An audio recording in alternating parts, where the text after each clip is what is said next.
Hey, three is a streak. Okay, that's how it works. Tigers are on a three-game winning streak. They have the most ridiculous rainout ever on Sunday, so we don't know if they will sweep the Giants until someday in July. But an exciting and fun weekend, back-to-back walk-off winners. Your Detroit Tigers. Let's talk about it all today on Locked On Tigers. You are Locked On Tigers, your daily Detroit Tigers podcast. Part of the Locked On Podcast Network, your team every day.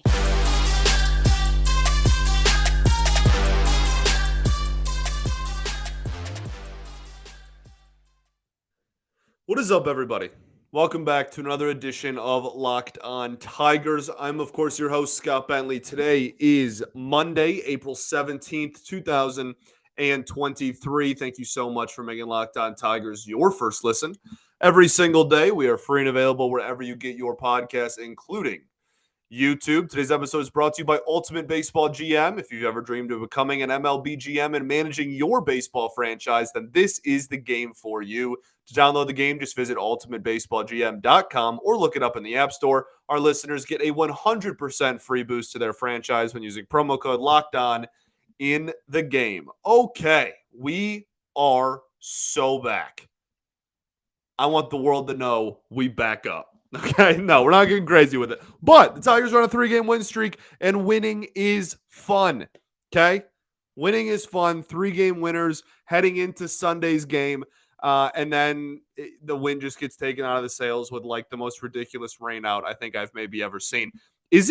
I wish there was a way to track this. There's obviously not. But is it that the least amount of rain to cause a rainout in the history of sports? Like, I'm genuinely asking because it appeared like they delayed the game. It was supposed to be the first game played today. It was supposed to be a 1:00 first pitch, 1:05, 1:10, whatever they do, first pitch. And so at first they delayed the game because they didn't want to start and then stop, but then it never really rained very hard for like a long period of time. And then at that point, like at one point, 3, 4 o'clock, they were in too deep. So they were like, all right, we're just going to wait until like the radar says there's no more rain coming like at all. And then, 5 hours after scheduled first pitch, it's just, well, we're calling it. We'll see you on like July 24th. Very long ways away is when this game will be made up. So I don't know who's in charge of that. I don't know if that's an MLB thing. I don't know if that's a Comerica Park thing. I don't know if that's a Tigers organization thing. I have no clue.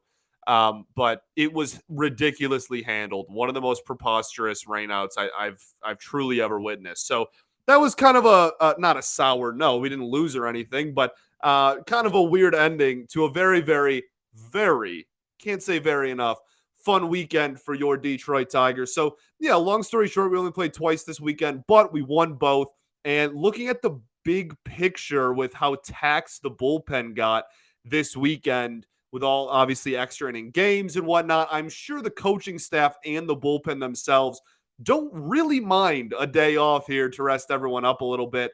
I think we have another off day on Thursday. Thursday's obviously scheduled. Sundays, again, obviously not. But let's do this kind of relatively game by game. We'll do some big picture stuff as well. Weekend as a whole. Obviously, the Javi Baez situation is still being talked about at length. Then we got some roster moves we're going to go over at the very end of the show as well. They happened in between the two games, but again, I want to talk big picture stuff, so we're going to save them for the end. So let's do these game recaps. First was Friday's 7-5 victory. It was an Apple TV game. Look, that broadcast, I think it's just weird. Like it's just weird. Like I'm genuinely not saying like good or bad, like, garbage or great, whatever. Like it's just weird. Like the probability things don't make any sense ever. And then just like for whatever reason, the booth in that game was kind of struggling to read the ball off the bat. A lot of like, oh, it's a pop out, and then it was a 430-foot homer stuff. But all in all, like I don't think it's like the worst broadcast ever. A lot of people kind of like dogging on it, but I think there's been worse. It's just, I don't know. It's just weird. Like that's really the word I want to use to describe it. It's just it's weird. The whole vibe of the broadcast is odd to me. But Joey Wentz starts this game. One of the biggest stories of the entire weekend. Not the biggest because we have back-to-back walk-offs, but one of the biggest storylines of this weekend for sure. He looked really, really impressive. 5 2/3, 6 hits, 1 earned run, 1 walk, and 7 strikeouts. That's a career high in Ks for him. The biggest reason for his success in this outing was the ability to win the race to 2 strikes over and over and over again. He was 0-1 on almost literally every single batter he faced. Like he was a first pitch strike to almost everybody he faced in this outing and got to 0-2 against a large majority of them as well, especially early on in the outing. And again, like we were kind of laughing about it early in the year because they weren't doing it at all, like on the pitching or hitting side. The first whatever 2-3 series of the season when we were 2-9. We didn't do the dominate the strike zone thing very much, but that is the definition of a dominate the strike zone performance. Only 1 walk and was consistently all night long winning the race to 2 strikes. And that's why he looked as good as he did. And you also got to remember the 1 run he gave up was a leadoff homer. So like he starts off the game with a just ridiculous series in general. But starts off the outing with a 400 whatever. That looked like it was gone in old Comerica. And then turns around and does light out ball for the rest of the series. Or the rest of the outing rather. So very, very good. Almost 50% four-seam fastballs in this one. Very fastball heavy. And almost 25% cutters. So between those 2 pitches alone, that was almost 3/4 of his arsenal in this game. So really a kind of a 2-pitch mix for him in this game, even though he does have the curveball and the changeup that he threw a few times. But mostly those 2, and it was an effective outing, obviously. Almost a 40% CSW percentage, called strikes plus whiffs percentage on the four-seam fastball alone. And then a 32% on the cutter is really solid as well. So boatload of called strikes specifically. Wasn't getting a ton of whiffs on anything, but a ton of called strikes, especially again on that four-seam fastball alone. Had like 13 called strikes or something crazy. So yeah, he was really aggressive with really good command. That's the biggest thing. And that's very important because we saw, the flip side of the coin, we saw some of the worst command we've seen from Joey Wentz like ever, like as a pro, a couple of outings ago. So seeing him turn around and really locate his stuff well and really not be afraid to fill up the zone and just kind of have that screw you attitude, you beat me, then beat me kind of thing. And he was great. When you put pretty much every hitter you face in a situation where they're starting off behind in the count and sometimes down 0-2, 2 pitches in, you're going to have a pretty solid outing more times than not. So outside of the leadoff homer, fantastic outing. The bullpen in this game wasn't great, but also it's worth noting that they didn't have like the A team going, right? All of the better relievers, high leverage, I guess is the word I should say, not just better, but most of the high leverage relievers had just thrown a ton in Toronto, most of them back to back to end the series as well. And so in this game, they were trying to navigate their way around it to where they could use just like a lot of the long inning guys like Englert and Alexander. Obviously, they use both of them to see if they can kind of patch their way to a victory. And they did. So I know it wasn't the prettiest thing ever, and gave up some runs there. The Pen did. Joey Wentz unfortunately can't get the win in this outing, even though he more than deserved it. But the team got the win, and at the end of the day, that's probably all that matters to most of them. So yeah, Tyler Alexander pitched 1 1/3 of clean ball, 13 pitches, 1 1/3, 13 pitches. We've said it a million times on this show. But the best Tyler Alexander is just a barrel misser. And that's certainly what this was, just through the cutter, almost all 13 pitches, and just went out there and just missed barrels, got weak contact, got it in and out of there pretty quickly, and hit the showers with a pretty good outing under his belt. So good to see that for sure. He hasn't had the greatest start to the year. Mason Englert. Let's get to him after the break. okay? Because he's a pretty unique case. This is a few outings that have looked rather similar for him. So let's talk about Mason Englert right after I tell y'all about our friends over at Ultimate Pro Baseball GM. Download this app. It's the coolest game I have played in a long time. I've always thought I could be a great major league GM. I know some of you scoff at that. I do too. Okay. I look in the mirror and I scoff at it as well. But the reason why is because I've played this game and it turns out it's a lot harder than I thought.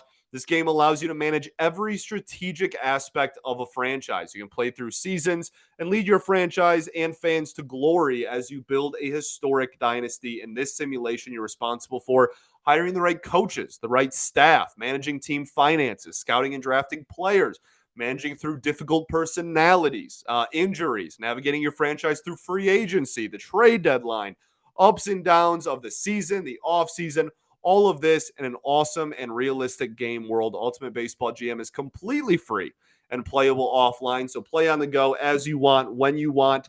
It is awesome. Also, Locked On Tigers listeners are getting 100% free boost to their franchise when using promo code Locked On in the game store. So make sure to check it out. To download the game, just visit probaseballgm.com. Scan the code or look it up in the App Store. That's probaseballgm.com. The Ultimate Baseball GM. Start your dynasty today. All right, everybody, welcome back here. Segment 2 of Locked On Tigers. Thank you all for making us your first listen every day, the everydayers, as we call y'all. Tomorrow, we'll be recapping Game 1 of the Cleveland Guardians series. We'll talk about that a little bit at the end of the show as well. Oh man, my nose gets so itchy just like randomly out of nowhere. It's been happening. If you're a longtime listener, it hasn't stopped in 2 years. Okay, let's talk Mason Englert. All right, 2 2/3 and gave up the homer, which obviously, like, we're not going to downplay. That was a really, really brutal way to start off an outing. Had some inherited runners on base as well. Just, what was that, a 3-run shot? Not great. Okay, so we're not just going to pretend like it didn't happen. We understand that was not. You can't start off your outings for whatever reason, man. This bullpen is a really big fans this year of just starting out outings by clearing the bases, and so that's not great. But 2 2/3, and that was the only hit he gave up, and he finished with 5 strikeouts. The slider, I thought, actually looked really, really nice. It looks like a really effective pitch to me. I like the shape of it. He's gotten popped twice early on in the season, right? Gave up a homer in Tampa as well, I believe. But he's also shown the ability to pitch long outings out of the pen against really, like, solid lineups and be effective. And again, in this game, like, yes, again, the one hit he gave up was very, very, like, a crushing blow, to be honest with you. But he recovered super nicely, had swing and miss stuff. Again, 5 Ks in under 3 innings. But you know, the Astros game, obviously, he was fantastic in that one too. So I think there's something here. I think that he will be one of the kind of long reliever swingmen type to go through either when a starter gets popped early, which is bound to happen at some point, or if you have a game like today where, you know, you don't have your high leverage guys and you just want somebody to go out there so you don't have to tax your bullpen. I think it'll play, and his stuff I really do like. Cisnero, not a great outing. Didn't think it was awful, though, either. I think it's kind of just people piling on because he's had a rough start to the season. But it's really tough to ask these relievers to not score the Manfred runner, man. Like, that's a tall task. You can literally give up just 3 routine fly balls in an outing and give up a run. Like, that's a tough situation to put dudes in. But obviously he wasn't sharp either. He gave up a couple of knocks in the inning, but I didn't think he looked as bad as we've seen him in other outings this year. The slider at least looks like a slider currently, which is nice to see. Offensively on Friday, I thought the team had a fantastic approach. And look, like, Sean Manaea was certainly, like, not at his best whatsoever. The command was pretty rough. The Tigers did him no favors, though, which is huge. They really made him work, took a lot of pitches. Seemed like every count was a full count, 2-2 count, 3-1 count, fouling off a lot of pitches. Really, really good stuff, making him challenge them. Now, I mean, 2 runs and 3 1/3 isn't bad, but I think there's probably a lot of offenses out there that, with the way Mania looks, probably tag him for a few more runs. So it could have been even better if we want to get super nitpicky about it. But what we have 5 base runners, 4 hits and a walk there in his 3 1/3, 2 runs given up. So we've talked a lot about marrying execution and approach, and how it's one thing to work counts and go deep. It's another to work counts and go deep in counts. And then when you get the mistake pitch that ends the at bat, putting it in play and doing damage with it. And we're still kind of working towards that goal. But again, like 7 runs, 14 runs in 2 games, I'm not going to complain about that. That's a solid weekend at the office for the boys. And it certainly started with a fantastic approach on Friday night's game. They really made everyone in this game work as well. The relievers weren't having super efficient innings, kind of made them work too. Really nice, patient team. And the next step, again, is taking advantage of the mistakes after that. You still struck out, I think, 15 times on Friday. So, again, like we're trying to marry those two ideas. Eric Haas, if you want to get individuals, had a couple of hits, which was good to see. Good hitter, but historically has always kind of gotten off to slow starts. Like last year, he had a 4-something OPS, like going into June 1st, but then ended the season with the highest OPS on the team, and it was in the 700s. So like, well, like he's a good hitter. He'll get there. He crushes fastballs. He's worked on the slider a lot. Has taken some steps forward there. Got a couple of a walk this weekend. Got hits in both games. I'm hoping that he's turning the corner now in the middle of April, and we don't have to wait until June until we get good hitter Eric Haas, I guess, is my biggest thing. So we'll see. We'll keep an eye on it, but solid weekend. Javi Baez, let's talk about this right now. The redemption tour is here. 2 for 3 with 2 walks, 2 RBIs, and a double on Friday. Look, man, like if the benching was just the thing that he needed to sharpen up his focus, like that's the thing he keeps talking about. Like they interviewed him after the game. He was like, I just need to focus.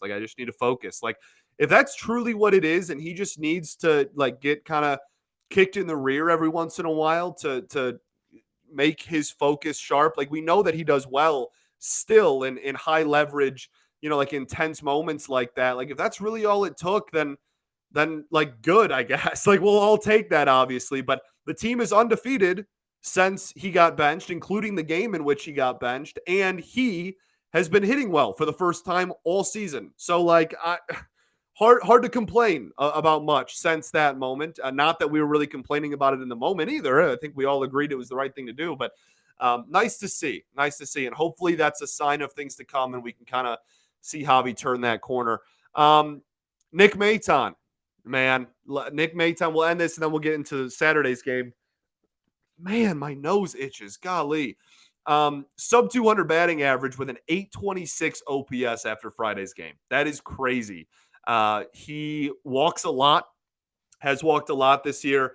And of the few hits that he does have, most of them are extra base hits, if not just straight up homers, which is why you see the OPS that high, even with that low of a batting average. But we've talked a lot, man. Like even when he was struggling early on in the season, as far as like getting hits go, like he's been working counts every single time he steps in the box. He is working counts.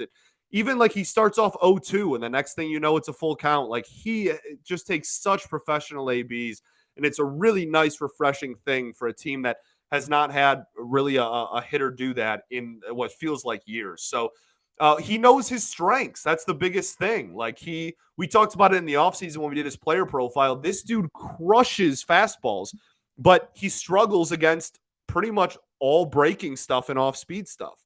And hopefully, we get to a point where he can develop and start doing more damage on off-speed and breaking stuff, or else he's just only going to see that. But what does he do? He works counts to get himself into fastball counts.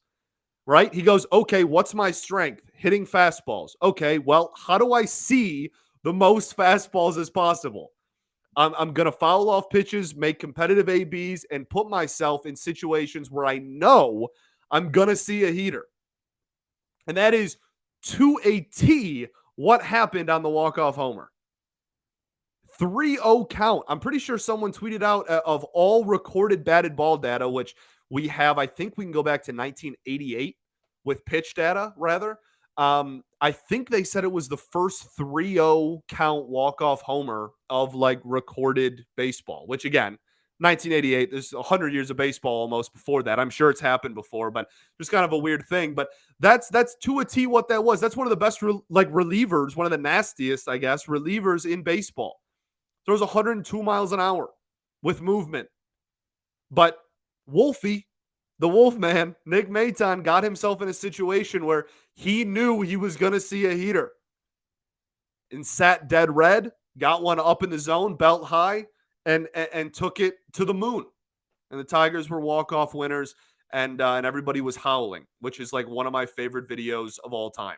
It's incredible. So I cannot sing the praises of Nick Maton enough. I think the results are just going to continue to climb, and he's going to have more success as the season goes along. He's just got such a good approach at the plate. I really, really like it. And good fastball hitters can do damage, as we've seen a lot. So shout out Nick Maton. Hell of a moment. Got to see the new lights in play. Super cool stuff. Okay, let's talk about Sunday's game really quickly, and then we'll talk as well about the roster moves that were made. This is probably not going to be a 30-minute episode. I apologize. But first, I got to tell y'all about our friends over at So Rare. It's a revolutionary fantasy baseball game and marketplace transforming fans into owners with officially licensed digital cards featuring players from across all 30 teams. Their ads are running on like MLB TV, and cable as well, with some baseball games that you watch. And it's super cool seeing them talk about it as well, just so you can kind of even get a better understanding of what it is. It's awesome. Like you are the owners of your cards, and your cards then is like your fantasy team. And there's 3 games a week. And you're going, or the games are 3 days a week, rather. There's 2 games a week, and you can go through and face head to head with people. It is awesome. I've never quite seen anything like it. It's fascinating to me, and I highly recommend trying it out. It's super cool. Head to sorare.com/lockedon. That's SORARE.com. Draft your team of free player cards, set your lineup, and start competing today to win epic rewards. Again, that's sorare.com/lockedon. Just start playing today. All right, everybody, welcome back. Third and final segment here, Locked On Tigers. I think we have control of the itchy nose situation. I don't want to jinx it, though. Let's get into Saturday's game. 7-6 victory over the Giants as well. Michael Lorenzen starts his first game as a Tiger. It does not go very well. 4 innings pitched, 8 hits, 6 earned runs, 2 walks, and 6 strikeouts. 6 strikeouts ain't bad. No, I'm playing. That that was obviously not a good debut. Not to say that it was expected, but like it truly, like if you've looked at what a lot of the pitchers in this rotation's first start of the years have been, like they haven't been great, especially the ones that missed time last year or are coming off injury. Like we it's kind of been par for the course, unfortunately. So it's nice to still get a win while kind of getting that hopefully out of the way. But yeah, this was obviously not a good outing. He did have some swing and miss stuff. And again, like 6 strikeouts in 4 innings isn't a bad number. But the biggest thing was just, it was the perfect combination of bad luck and bad execution. Like I'm not trying to make it sound like I'm making excuses. This was not a good outing. But even when he was close to his spots, he was getting BABIP'd, and like he was seeing eye singles that were ground balls that are barely squeaking through. And then when he had runners on base, then he was missing by a ton and hanging sliders down the middle that would go 490 feet. So like it really was just a perfect combination of like, even when he was on, he was getting unlucky, and then he wasn't on, and it was scoring the runners that got on because he wasn't on. That made sense. But yeah, just not a great outing. But again, when he was close, did have some strikeout stuff. So hopefully that can carry into the next start. But yeah, like it's people are very reactionary. Like one start and people are like, DFA Lorenzen, this guy's garbage. Like he had a really good second half of the season post injury last year. I'm not saying we're getting an all-star, a Cy Young candidate, but golly, like he's not going to be 6 ERA or whatever, 8 ERA or whatever he has right now for the rest of the season either. So let's just maybe give him more than one start, especially coming off injury. The bullpen, I think, is the story of this game, sans Miguel Cabrera hitting a walk-off. They held on, and they did not give up a single run. Like that's the biggest story in this game. For as many questions as I still have about this bullpen, at the end of the day, they went through and 6 runs in the first 3 innings, and then this game went 11. So not only did they not give up any runs for the rest through 9, then they had to deal with a 10th and an 11th with a Manfred runner starting at second. Not a single run scored after the 3rd inning against the Giants. Just a fantastic performance. Tyler Holton, one of the biggest stories in this one, 3 innings, 1 hit, no walks or runs, and 2 strikeouts. He was called up for Garrett Hill, who was optioned. We'll talk about that roster move at the end of the show. But looks really sharp. We'll gladly take it. He hasn't been great in the minors, so we'll see how many of these kind of good performances he can string together. But this was unbelievably clutch, like the definition of clutch to hold on, not give up any more runs, give the offense a chance to go back into it, and pitch 3 innings so that our bullpen isn't completely fried going into what we thought was going to be the series finale on Sunday. Really, really good. The cutter looked really solid. Command was good enough. A lot of barrel missing stuff. We will gladly take it. Shout out Tyler Holton. Very, very, very impressive outing. Lang looked really solid. Yet again, Jason Foley looks like the best reliever on this baseball team. And it's awesome considering we've been talking about that possibility since like May of last season. So good to see Foley continue to take strides forward. Jason Shreve also looks like one of the, dare I say, 3 best relievers on this baseball team. Again, very, very solid recovery by this bullpen and very, very impressive stuff. Offensively, I thought you set yourself up really, really nicely going into game 2 and 3, right? They used a lot of relievers in game 1, a lot of their high leverage relievers at that, and their closer specifically, who pitched a lot, one of his highest pitch counts of not only this season, but of his last couple of seasons. So in game 1 of a 3-game series, I got really excited about the last 2 games because I thought, look, if we can have that same approach early on and maybe go into their bullpen early again, they're going to be out of options. They're really going to screw themselves. And so I was really pumped for game 2, and then obviously even more so pumped for game 3. Really disappointing that we couldn't get that ball game in because we were set up really nicely, and Logan Webb's fantastic, and who knows, he could have gone 8 shutout against this team, and that wouldn't have surprised anybody. But you were set up really nicely to sweep this team. So in Saturday, though, what we're focusing on, took advantage again. Javi, yet again, 2 for 5 with 2 RBIs, 12 pitch at bat, clutch 12 pitch AB for Javi Baez. What you know about it? I want to talk about Torque and Green for a little bit here. They've honestly put up some pretty uncompetitive at bats over the last week. Torque hasn't been striking out a ton outside of Friday's game, which is, I guess, kind of a decent sign. But him and Green really were sliding pretty hard going into Saturday's game.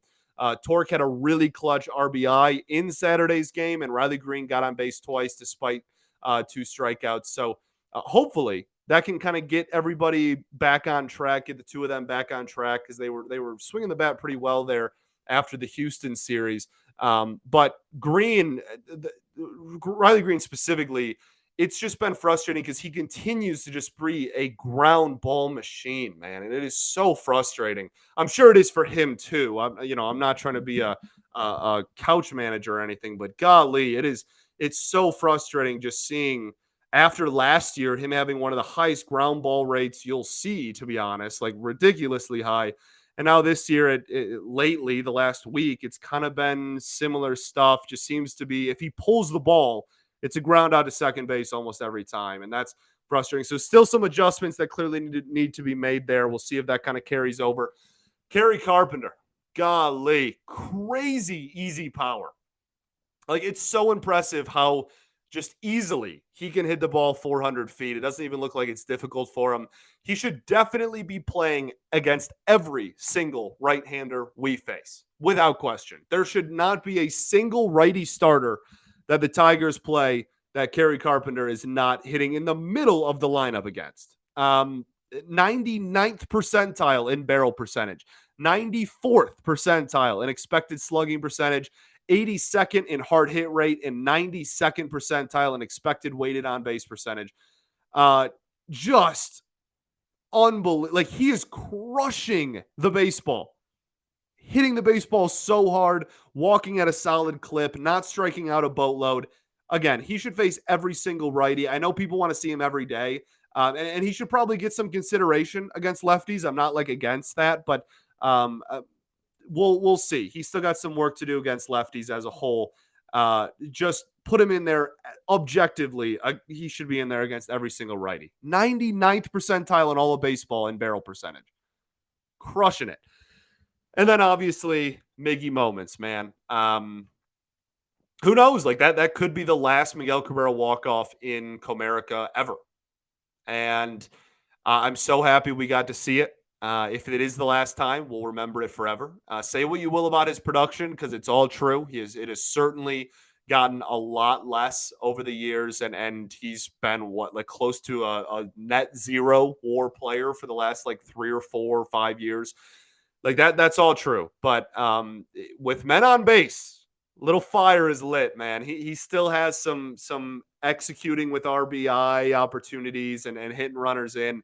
And it's another awesome moment to an awesome career. So, this one as a whole for the team, like a much better execution game, even if the approach as far as like working the counts and knocking their starter out in the 3rd or 4th inning or whatever didn't happen. Everyone but Matt Vierling, pinch hitters included, got a hit in this baseball game. And Vierling even got an RBI and put the ball in play 4 times. So, really, really solid night, back-to-back really solid nights offensively. And in this game on Saturday, it was kind of a nice game from everyone not named Michael Lorenzen. The bullpen was great, and the offense looked great. Miggy walk-off, fun times in the Motor City. Beautiful night on Saturday as well. Let's end with the roster moves. Okay, so Tigers optioned Garrett Hill and Ryan Kreidler to AAA before Saturday's game. That's one roster spot was just for Michael Lorenzen, anticlimactic, and the other one was for Tyler Holton. Okay. I appreciate a quick front office. This is something I tweeted out, and it was one of my biggest complaints of the previous regime was because they were absolutely awful at it. They would just continue to run the same people out there, no changes. Oh, we got to wait. Like Garrett Hill clearly just has not had it this year. Like, it's unfortunate because I liked him in the spring. But even then, we highlighted the fact that he had some pretty crazy command issues despite having a 97-mile-an-hour sinker out of the pen. And his command in the regular season has been pretty much brutal in every single outing. It's better suited for him to go down to AAA. You try to get him to develop and see if he can maybe tweak some stuff, fix some command issues, and find himself back in the majors later this season. And meanwhile, the Tigers can continue their revolving door search for the 8 best relievers in this organization. And so I appreciate that. I appreciate, again, I have my issues with how the bullpen was brought together this offseason, but I do appreciate a quick thinker and quick adjustments that are being made. We're going to keep cycling a lot of names through the bottom of this bullpen, so we'll see what happens. I did misspeak on, or I guess I was just wrong, but it was weird because I said it correctly on Thursday and then just wrong on Friday. I'm not really sure how that happened, but I said when Lorenzen came back that Wentz would just be the one to get sent down most likely, and that's obviously not true because I completely forgot that Matthew Manning has a broken foot and is on the IL. So Wentz obviously stays. Lorenzen just takes Manning's spot in the rotation. And so it was always going to be Kreidler or one of the second basemen. I was leaning toward McKinstry. Scope is on thin ice. I know a lot of people want Scope gone, but he's the guy that they're paying out of those 3. So like even if it is an expiring deal, like they're going to give him a chance for at least a couple more weeks. Like they're not going to cut him 2 weeks into the season with $7.5 million. on the books for the rest of the year. They're going to see if they can still try to salvage some return on that investment. But don't get it twisted. Time is ticking. And if it's, May, we might be having that conversation in as soon as a couple of weeks from now. McKinstry, I think they like for platoons. The platoon situation of him, I think that's pretty much what second base is at this point, between Scope and McKinstry, just, which righty or lefty, that's who's going to start that game. And McKinstry had a solid weekend too. Let it be known. I had a nice double, and relatively speaking, had a really nice double, and then a game-saving catch. Credit where credit is due, man. Heck of a catch that probably helped the Tigers win that ball game. So, honestly, I don't want to be too dramatic, but like you're kind of between a rock and a hard place. Like McKinstry and Scope, neither of them have really produced so far this season, and Kreidler also has not produced at the plate whatsoever so far this year. So it had to kind of be one of those three, with Nevin getting the call up last week when Manning originally went on the IL.